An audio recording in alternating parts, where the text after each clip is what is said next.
आइए आज के इस एक्सप्लेनर में सीधे एक ऐसे रहस्य में उतरते हैं जो सदियों से अनसुलझा है। हम बात कर रहे हैं कुलधरा की।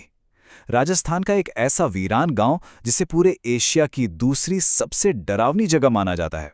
बिल्कुल रोंगटे खड़े कर देने वाली कहानी है इसकी। जरा सोचिए, ऐसा कैसे हो सकता है कि एक पूरी की पूरी बस्ती, हजारों लोग रातों रात एकदम अंधेरे में बिना कोई सुराग छोड़े हमेशा के लिए गायब हो जाएं। आज हम इसी 300 साल पुराने रहस्य की तह तक जाने की कोशिश करेंगे। वैसे जब भी राजस्थान का जिक्र आता है तो दिमाग में क्या आता है? भव्य किले, दिवाली और तीज की रौनक, या फिर दाल बाटी चूरमा, है ना? लेकिन इस खूबसूरत और रंग बिरंगी संस्कृति के ठीक पीछे एक बहुत ही डार्क साइड भी है। खूबसूरत लोकगीतों की गूंज के पीछे कुलधरा जैसे वीरान खंडर भी हैं, जहां कुछ बहुत गहरे, अनकहे रहस्य और श्राप दबे हुए हैं। अब कहानी में आगे बढ़ने से पहले इस जगह को थोड़ा समझ लेते हैं। भारत के इस विशाल रेतीले रेगिस्तान में जैसलमेर से बस कोई 18 से 20 किलोमीटर दूर दक्षिण पश्चिम की तरफ ये गांव बसा हुआ था, बिल्कुल एकांत में। तो अगर हम सीधे सीधे ऐतिहासिक डेटा की बात करें तो 13वीं शताब्दी में कदान नाम के एक व्यक्ति ने इस गांव को बसाया था। 17वीं शताब्दी आते आते ये गांव अपने चरम पर था। आबादी करीब 1500 हो गई थी। लेकिन फिर 1890 तक यहां सिर्फ 50 लोग ही बचे थे। अब देखिए, ये डेटा एक बहुत ही दिलचस्प बात बताता है। आबादी धीरे धीरे कम हुई थी, और ये बात उस मशहूर एक ही रात में गायब होने वाले मिथक से बिल्कुल अलग है, जिसके बारे में हम आगे बात करने वाले हैं। आखिर ये लोग थे कौन जो यहां रहते थे? ये थे पालीवाल ब्राह्मण, कुलधरा के मूल निवासी। और सच बताऊं तो ये लोग कमाल के कारीगर और किसान थे। इनकी मिट्टी की कलाकृतियां और बर्तन बहुत मशहूर थे। मतलब त्रासदी से पहले ये गांव कला और कृषि का एक फलता फूलता एकदम आबाद सेंटर हुआ करता था। सेक्शन 2, तानाशाह और श्राप। अब यहां एंट्री होती है हमारी कहानी के विलन की। जैसलमेर रियासत का एक बेहद क्रूर और निर्दयी मंत्री दीवान सलीम सिंह। उसने गांव वालों के सामने एक ऐसा अल्टीमेटम रख दिया जिसे मानना नामुमकिन था। उसने गांव के मुखिया की बेटी से जबरन शादी करने की मांग की, और धमकी क्या दी कि अगर उसकी बात नहीं मानी गई तो वो रातों रात पूरे गांव का टैक्स दोगुना कर देगा। ये वो मोड़ है जहां कहानी बेहद इमोशनल हो जाती है।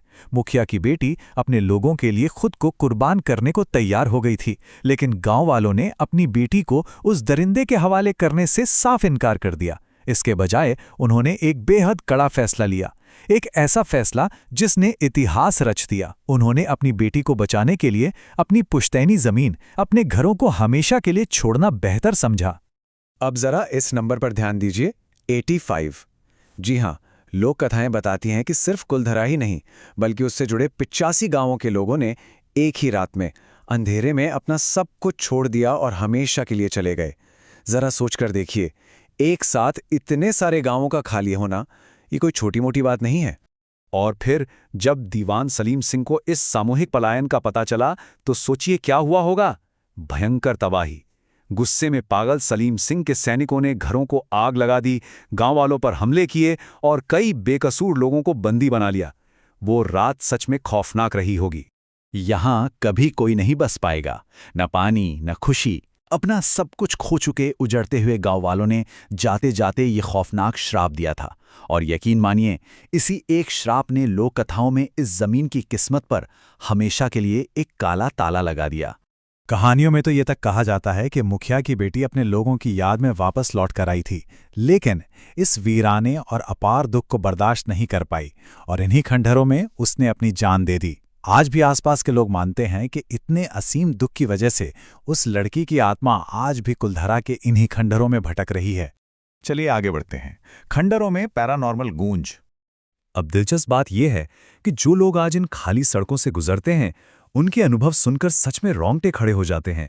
हवा में फुसफुसाती आवाजें, बच्चों के हंसने की आवाज, कहीं दूर से आते धुंधले राजस्थानी लोकगीत, या फिर ऐसा लगना जैसे किसी अदृश्य चीज ने छुआ हो।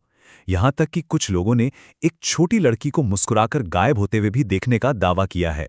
अलग अलग पैरानॉर्मल इन्वेस्टिगेटर्स ने ऐसी अनगिनत घटनाएं यहां दर्ज की हैं। खैर, ये तो हुई भूतों की बातें। अब आते हैं सेक्शन 4 पर, इतिहास और इसके वैकल्पिक सिद्धांत।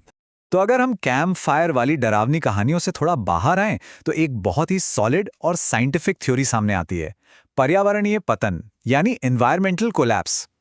असल में हुआ यह था कि भयंकर सूखे की वजह से नदियां और कुएं पूरी तरह से सूख गए थे। और क्योंकि पालीवाल ब्राह्मण पूरी तरह खेती पर निर्भर थे, तो पानी की इस भारी कमी ने उन्हें भूख और प्यास से तड़पने पर मजबूर कर दिया होगा। शायद इसी अकाल के चलते उन्होंने धीरे धीरे पलायन करना शुरू कर दिया। एक और साइंटिफिक एंगल है भूकंपीय तबाही यानी कि भयंकर भूकंप।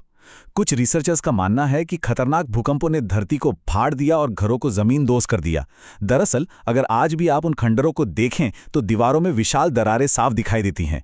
ये आर्कियोलॉजिकल सबूत इशारा करते हैं कि शायद किसी अचानक आई प्राकृतिक आपदा ने ऐसी दहशत फैलाई कि लोग रातों रात अपनी जान बचाकर भागने पर मजबूर हो गए। अब जरा इसे देखिए, ये सच में कमाल है। ये दिखाता है कि कैसे एक ही वीरान जगह को देखने के दो बिल्कुल अलग अलग नजरिए हो सकते हैं। एक तरफ हमारी लोक कथाएं हैं जो सलीम सिंह की क्रूरता, गांव के श्राप और भूतों को इसका जिम्मेदार मानती हैं, और ठीक दूसरी तरफ इतिहास और पर्यावरण के सिद्धांत हैं जो सूखे, फटी हुई धरती और लोगों के धीरे धीरे गांव छोड़कर जाने की बात करते हैं। है ना, एकदम अलग तस्वीर है। तो सवाल ये है कि आखिर हम इस पर इतनी चर्चा क्यों कर रहे हैं? ये सब मायने क्यों रखता है? क्योंकि ये कहानियां सीधे तौर पर इंसानी जज्बे से जुड़ी हैं। ये इस बात का सबूत है कि कैसे दर्द, सदमा और किसी अत्याचारी के खिलाफ खड़ा होने का साहस एक पूरे इलाके की सांस्कृतिक पहचान बन जाता है। कुलधरा सिर्फ ईंट और पत्थरों का खाली गांव नहीं है। ये अन्याय के खिलाफ आवाज उठाने और अपने स्वाभिमान के लिए सब कुछ न्यौछावर कर देने का एक अमर प्रतीक है। तो इस एक्सप्लेनर को खत्म करते हुए एक सवाल है जिस पर हमें सोचना चाहिए। क्या कुलधरा असल में किसी प्राकृतिक आपदा का शिकार हुआ था, या फिर वो सदियों से अपने ही दिए गए उस खौफनाक श्राप का कैदी है? विज्ञान और किंवदंतियों के इस चौराहे पर सच क्या है और मिथक क्या, ये तय करना अब पूरी तरह से हमारे और आपके नजरिए पर निर्भर करता है। इस रहस्य के बारे में सोचिएगा जरूर।